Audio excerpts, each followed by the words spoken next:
Oktyabrın 31-də Ağcabədi rayon Heydər Əliyev mərkəzində Konstitusiya və Suverenlik ili, eləcə də uşaq hüquqları ayrığı çərçivəsində yeniyetməlik dövrünün böhranları mövzusunda Ağcabədi rayon İcra Hakimiyyəti və Heydər Əliyev mərkəzinin birgə təşkilatçılığı ilə maarifləndirici tədbir keçirilib.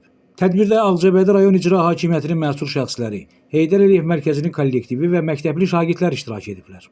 Ağcabədi rayon İcra Hakimiyyətinin İctimai Siyasi və Humanitar Məsələlər şöbəsinin baş məsləhətçisi Səbuhi Mövsümov tədbiri açıq elan etdikdən sonra mərkəzin direktoru səlahiyyətlərini icra edən Ruhin Hüseynov, Ağcabədi rayon İcra Hakimiyyəti başçısı aparatında uşaq hüquqlarının müdafiəsi üzrə komissiyaların ailələr və uşaqlarla iş üzrə məsləhətçi psixoloqu İlahə Qasımova, mərkəzin bələdçisi Səbinə Mamedova, İcra Hakimiyyətinin əməkdaşı Aygün Qasımlı çıxış ediblər. Çıxışlarda yeniyetməlik dövrünün böhranlarından və bu vəziyyətlərlə üzləşdikdə necə çıxış yolu tapacaqlarından, uşaqların hüquq və azadlıqlarından, erkən nikahlar və onların fəsadlarından bəhs olunub.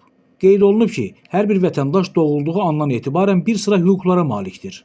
O da vurğulanıb ki, hər kəs öz hüquqlarını bilməli və hüquqlarını müdafiə etməlidir. Şagirdlərin müzakirə olunan mövzuları dərindən mənimsəmələri üçün onlara tapşırıq verilərək səhnələşdirilmələri xahiş olunub.